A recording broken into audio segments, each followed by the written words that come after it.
Hello and welcome to Dining with Death, True Crime Tuesday. When I was a little girl, I was afraid of monsters. I had bad dreams and I hated the dark, and I spent a lot of time being afraid. And then when I got older, I made some changes in my life and a lot of my fears went away. The fear of imagined monsters was one of those things, but it was replaced by a fear of real monsters. When I'm afraid of something, I learn about it, and after a brush with a real monster, I decided to start learning about them. This was the genesis of my interest in true crime. Monsters are very real, and if you're not sure if you agree with me on that, today's episode just might change your mind. This is the story of serial killer Israel Keyes. Let's get into it.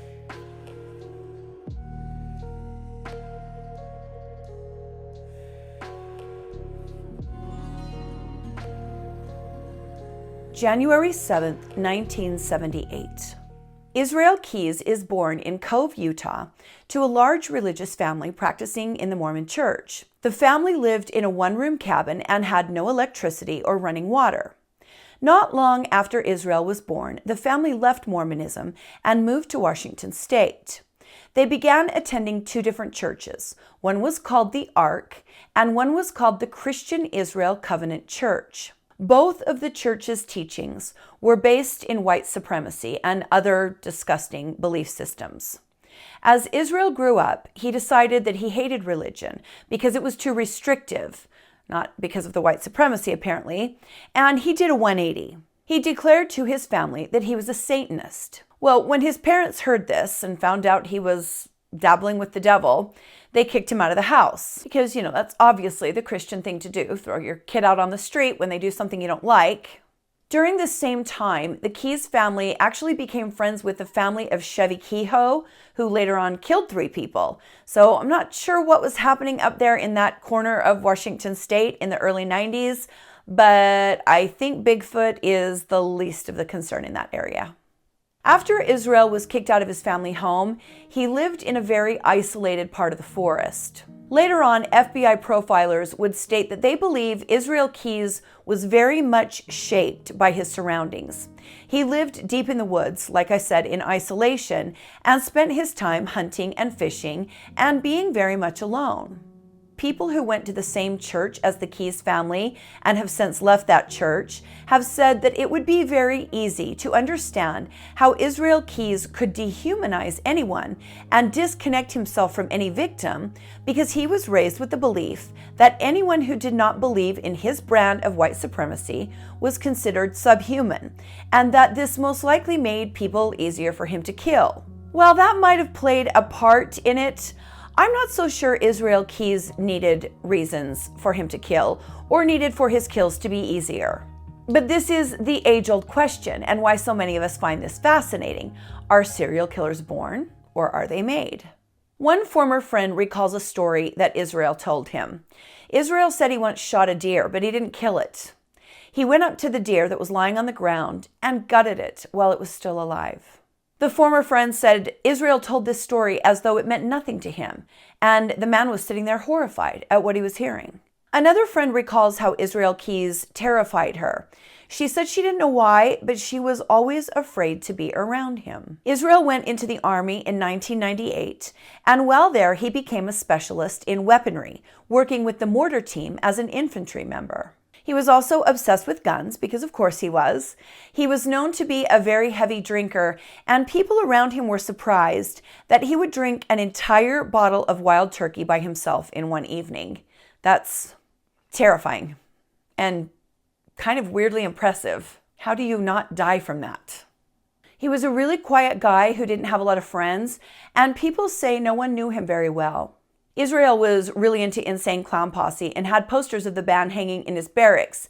And people from that time in his life say that he used music to really kind of escape even more into isolation. He met a woman while stationed in Fort Lewis and had a relationship there until he was discharged. He got out of the military in 1991 and moved to Alaska and started a construction business there in Alaska. He fathered a child there as well. From 2001 to 2007, he lived what most people believed was a normal life, but he was doing nothing of the sort. One of the most terrifying bits about this man to me is that by all accounts, he was a loving father, and on top of that, he was respected in his community. He was truly two people, much like Gary Ridgway and Dennis Rader and Robert Hansen. They live double lives. They are the monsters who live right across the street. Israel Keyes was known to disappear for periods of time. Later, it would be discovered that he would often go for long drives, and I'm not talking about a ride up the mountain. He would drive across the country at times, and no one was really sure what he was doing, but this was normal behavior for him. We find out later that these long trips were either scouting trips or killing trips. And when I say he traveled, I mean a lot. While I was researching, I found a 9-page PDF file someone has created that shows every hotel and every car rental made by Israel Keyes from 1997 to 2012, and he is all over the country, often. He would leave his normal and usual life and go do something very abnormal, and then return right back to his unsuspecting neighbors. Again, he was a monster hiding in plain sight, and no one suspected a thing. February 2nd, 2012. A woman arrives early in the morning at the drive-through coffee stand called Common Grounds where she works in Anchorage, Alaska. She is surprised to find the stand unlocked. The closing chores and cleaning had not been done, and the bank bag had not been filled or deposited. The cash from the register was also missing. She's a little bit irritated and wonders why the night shift employee left the place in such a mess. So she goes to the schedule to see who had been on duty the night before. She sees that it was 18-year-old Samantha Koenig, and this surprises her. Samantha had only been working at the coffee stand for about a month, but she had been a great employee, very reliable, and not someone who would leave work like this. It would be weeks before anyone knew that Samantha Koenig had simply been at the wrong place at the wrong time, and for doing nothing more than that, had fallen victim to one of the most vicious and terrifying serial killers the FBI has ever seen. On the night of February 1st, 2012, around 8 o'clock, a man pulls up to the window of Common Grounds and orders an Americano. Samantha Koenig is working inside. As she prepares the order, the man puts on a mask and points a gun at Samantha. He tells her this is a robbery. Samantha puts her hands up in the air. The man tells her to turn off the lights, which she does. He tells her to give him all the cash in the register, and she does that as well. He then told Samantha to get down on her knees and turn around at the window. She does as she is told, and he then leans in and binds her wrists behind her back with zip ties. The man tells Samantha to move out of the way, and then he jumps inside the stand through the drive-up window. He turns on a headlamp he's wearing and finds Samantha's keys. She tells him, "I don't have a car, but my dad's coming to get me in half an hour. I mean, he's going to be here any minute." He says, "Did you hit an alarm? Don't lie to me. I have a police scanner in my ear. I'll know." She tells him no, she didn't hit any kind of an alarm. The man then tells Samantha they are going for a walk. She is now under the control of Israel Keyes. He leads her out of the stand and into the frozen parking lot. As they walk, Israel sees an expensive Canon camera on the ground. He bends over to pick it up, and Samantha uses the opportunity to break away. She runs, but Israel chases her and grabs her again, shoving the .22 into her side. He tells her, "I don't want to hurt you, but this .22 is loaded with very quiet ammo. It will kill you, so don't make me do it." He then shoves Samantha into his cluttered pickup truck and drove out of the parking lot. Samantha sat, frozen in fear, as they pulled up next to a police car. She did not dare move. She sat in silence and cried as the police car pulled away from her. Israel Keyes had taken Samantha's phone from her workplace. He grabbed it and started replying to texts from people that were trying to reach Samantha. One text he sent was to her boyfriend, and the other one was to her boss. He replied as though Samantha were angry and wanted to be left alone. He told Samantha's boyfriend, as Samantha, that she was spending the night at a friend's house. He then took the battery out of the phone. Israel took Samantha to his house around midnight, but was surprised to see people walking their dogs, and this made him too nervous to take Samantha out of the truck. He tells Samantha to sit in the truck, and that if she runs, he will shoot her. Around 2 a.m., when he is confident that there is no one around, he pulls Samantha from the truck and takes her inside. He turned on some loud music and tied a piece of rope around Samantha's neck, which he then screwed to the wall. He tied her hands again and told her to chill out. Israel then demanded that she give him her home address and the location and description of the truck that she shared with her boyfriend, Dwayne. He was after her ATM card.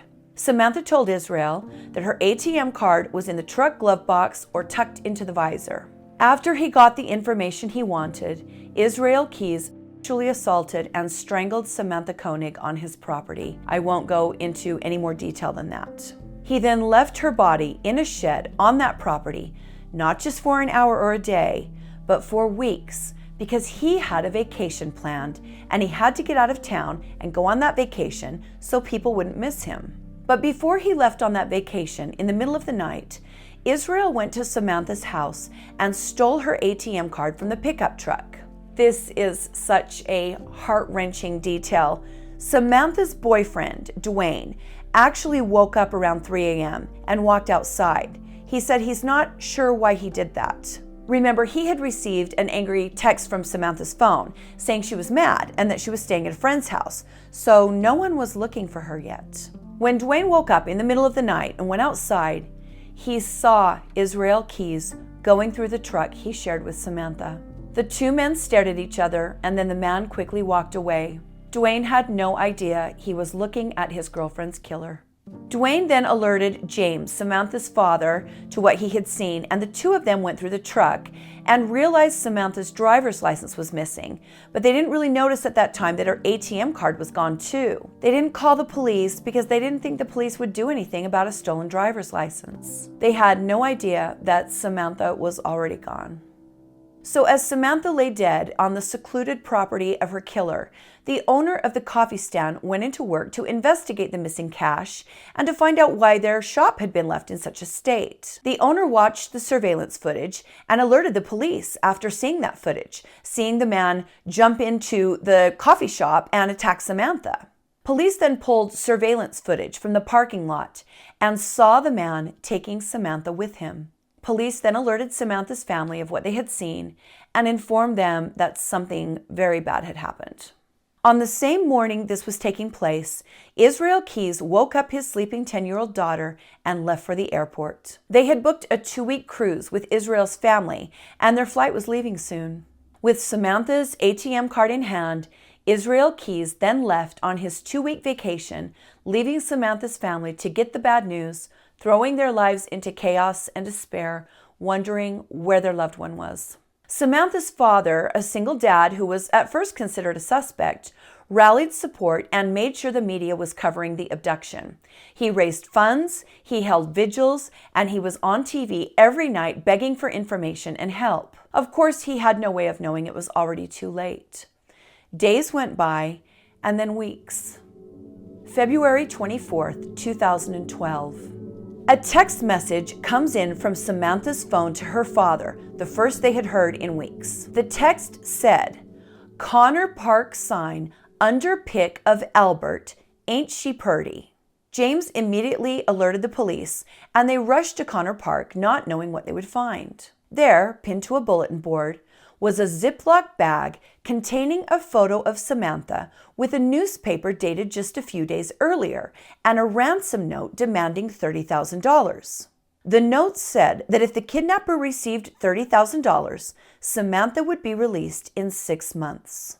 Now, how could Israel Keyes have sent a photo of Samantha with a newspaper dated just days earlier when he killed her on the night of February 1st?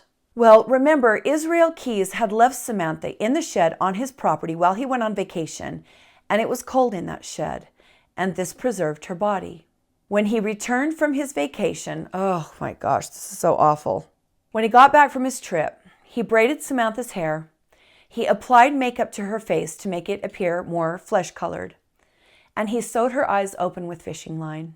He then held the newspaper close to her head and he snapped the photo. Afterwards, he defiled her body. This guy is one of the scariest guys that I have learned about. I have seen the photo and it is convincing. Israel actually ran it through a copy machine a few times to degrade it. So you can't really see the discoloration or the obvious indications that the person in the photo was dead. The photo was convincing to the family as well, and they believed Samantha was still alive. This really is like something out of a horror film, and this, along with other information I'm going to share with you, will explain to you why the FBI calls Israel Keyes one of the most terrifying serial killers they've ever come across. After Israel Keyes took the photo of Samantha, he began dismembering her body. He went to Matanuska Lake and cut a hole in the ice and built a little shack around it to make it look like he was ice fishing. He then proceeded to dump Samantha's remains in the lake a little at a time, trip by trip. He then dismantled the fishing shack and hid all of the evidence. So now, with police and citizens believing Samantha is still alive, they proceed. They have no way of knowing that this photo has been carefully doctored as they continue going over the ransom note. Israel Keyes later said that he sat in his truck and watched the police find the note and pore over it again and again. He liked seeing this. He took great pleasure in it. The note included Samantha's ATM card numbers and instructions on how to deposit the ransom into that account. This is, of course, why Israel was so intent on getting her debit card. With the FBI watching, James, Samantha's father, deposited $5,000 into the account, and they waited to see what would happen. The FBI felt that putting only a small amount of the demanded ransom into the account would force the kidnapper to reach out again. 4 hours after the deposit was made, someone tried to withdraw $600 from the account. The card had a $500 daily maximum on it, so the card was tried again and again. The FBI tracked the card as it went from ATM to ATM, with Israel withdrawing the maximum allowed amount each time. After several days, they had images of the man withdrawing the money from the ATMs. We now know that the man in these pretty scary-looking images was Israel Keyes. March 7th, 2012. Samantha's debit card pinged again. This time it is used in Wilcox, Arizona, far from Alaska. An hour after the first withdrawal, the card was used again in New Mexico. Now, the fact that the kidnapper was moving around the country was very concerning for authorities. Was Samantha with him? At this point, officers all over the country were alerted, and a BOLO was issued for Samantha and for the man in the surveillance photos. The card was then used in Shepherd, Texas on March 12th, and this time the cameras caught the make and model of the car he was driving, a white Ford Focus. Now the Texas Patrol was on the lookout for a vehicle instead of just a hooded figure from the ATM cameras. On March 13th, an alert Texas patrolman saw the car outside a Quality Inn. He alerted his supervisors, who sent officers to stake out the car. At around 11:30 a.m., a tall Caucasian male came out of the motel room and began packing up the vehicle. As he pulled out of the motel parking lot, officers were following, and the moment he exceeded the speed limit, they had cause to pull him over. When the officer took the man's license, he saw it was from Alaska. The man had no arrest record and no outstanding warrants, not even a parking ticket. This monster was not even in the system, and that makes him even scarier. As officials began to question him on the side of the road, Israel Keyes began to act nervous and ramble. When they asked to search his car, he became agitated and he stopped cooperating. The officers then made the decision to arrest Israel Keyes. After he was arrested, they went through Israel's wallet and found Samantha Koenig's ATM card. They had him, and he was taken into custody for questioning. Israel was held in Texas for 2 weeks and then extradited back to Alaska. At this point, Samantha had been missing for 2 months. In the time while Israel was awaiting extradition, authorities in Alaska actually searched the home that he shared with his girlfriend, Kimberly, from top to bottom. At first, Kimberly believed Israel was innocent, but then she began cooperating. His mother actually told authorities that she wasn't surprised at the allegations against her son. She told them Israel was a non-believer, and that meant he was evil. She sounds lovely. I mean, she's not wrong, but still. She said Israel had been acting strangely, and they knew what he was capable of. Did they, though? As police sit and interview Israel Keyes and listen to him as he speaks, they begin to realize this is not a one-time event. This is not about just the kidnapping of one person. They are in the presence of a serial killer. Israel Keyes begins telling authorities that he has been killing for years. He tells them that he enjoyed having what he calls a double life, and tells them that he is two people. When he's asked the question, "How long have you been two people?" he replies, "A long time, 14 years now." Police take that to mean he has been killing for 14 years. He openly admits to police that he has killed at least 7 other people around the country, but since then, he has been tied to 11 murders. Israel tells police that he liked to travel. He would just get in the car and drive.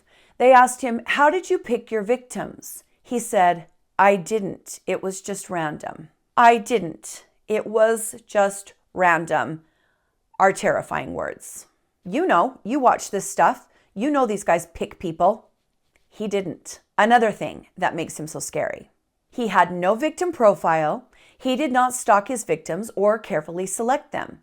This serial killer wasn't about who he was killing. He was about where he was killing. He was all about the location, and he actually prepared his locations very carefully, meticulously, in fact. He killed when he felt like killing, and his victims were whoever happened to cross his path when he was waiting to kill. He said he hung around parks and cemeteries and campgrounds because they tended to be more isolated. He would learn the comings and goings around his chosen location until he felt comfortable, and then he would prepare that location by hiding the tools he would need to make his kill. Then he would go back to that location and pounce when he felt the time was right. His victims were so random that he didn't even know their names or who they were. In fact, we only know for sure who 2 of his additional victims were, and I'll go over that here in a moment. He admitted to killing a couple in Washington state, but he has no idea who they were. He says he killed a female on the East Coast and buried her in upstate New York. He also admits to killing more people on the West Coast and using his boat to dispose of their bodies. Again, he didn't know who these people were. That didn't matter to him. But he did enjoy the planning of the crime, the gathering of his tools. He enjoyed the watching, the waiting. He enjoyed the hunt. In the following clip, you will hear agents telling Israel Keyes that they are willing to give in to some of his demands if he will continue to tell them information. But he tells them, basically, you don't have anything I want.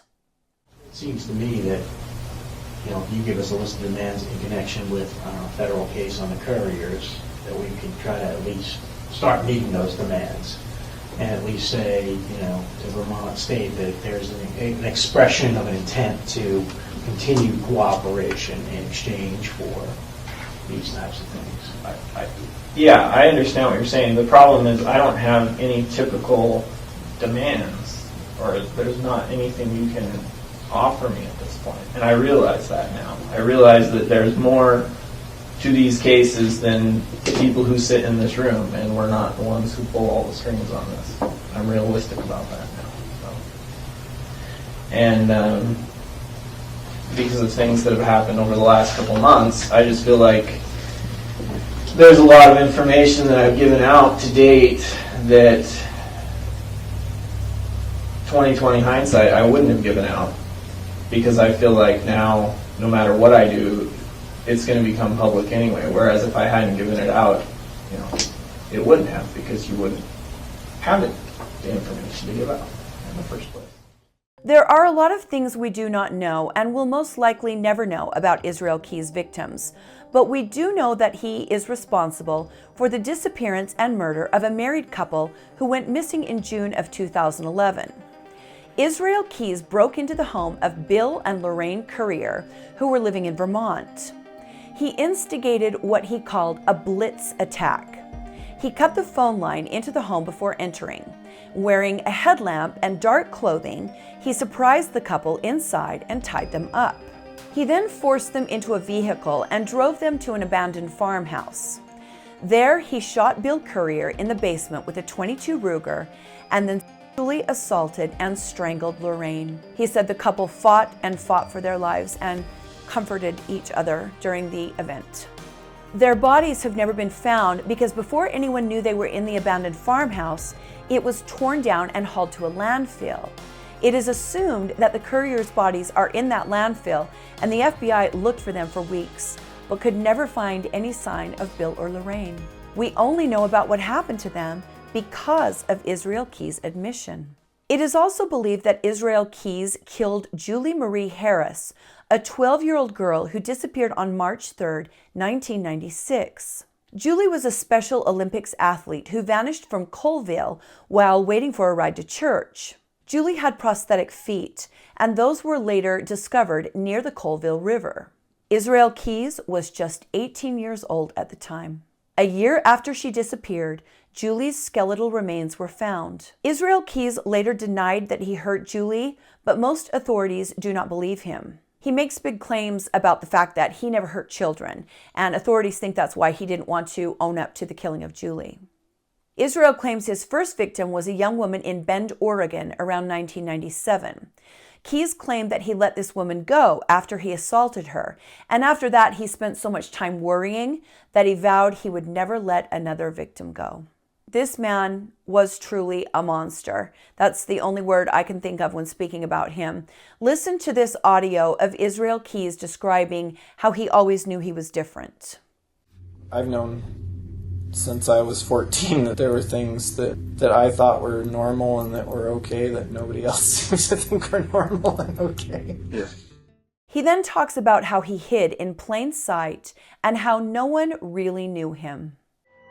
I would do something and then I would go back like business as usual and go out with friends, go out to bars. You know, for all the years they've known me, they actually don't know me at all, really. Now again, while Israel Keyes did not carefully select his victims, he did carefully plan his murders ahead of time.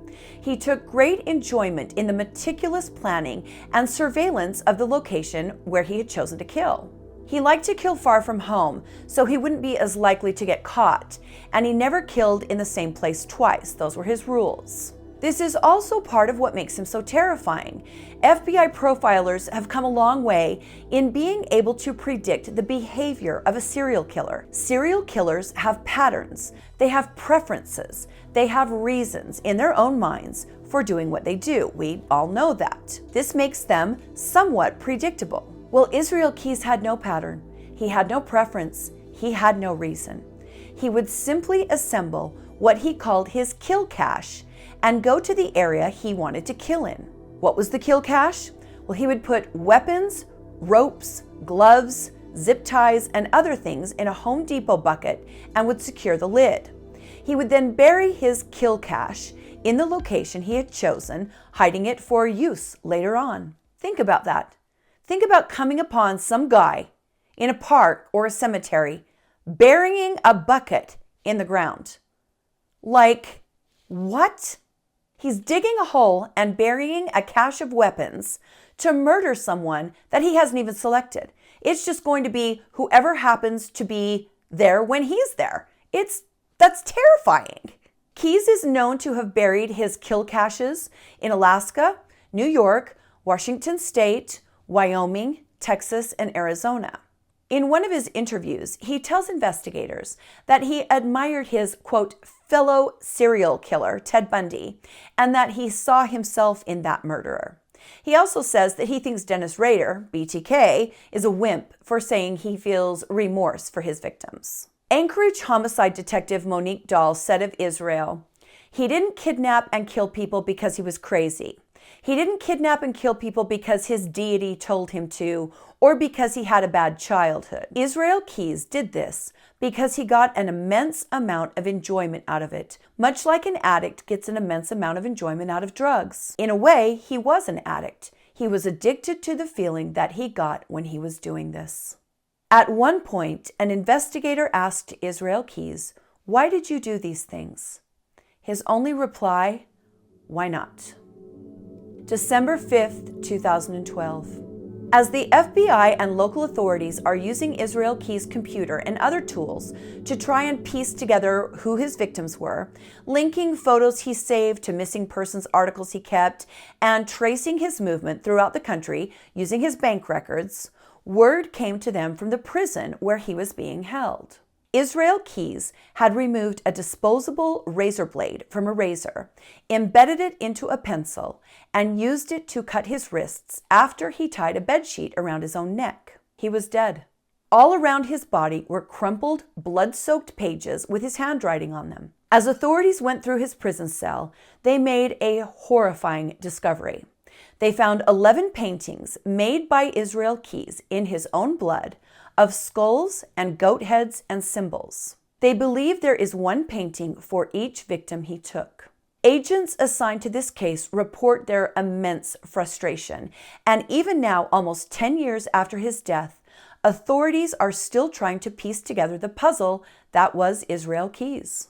The agency still has an open line dedicated to receiving tips from anyone who might know anything about Israel or his additional victims. They are backtracking through time, like I said, trying to piece together an impossible puzzle. They have very little to go on, tracing this killer who cared so much about his method, but so little about his victims that he didn't even bother to learn their names for the most part.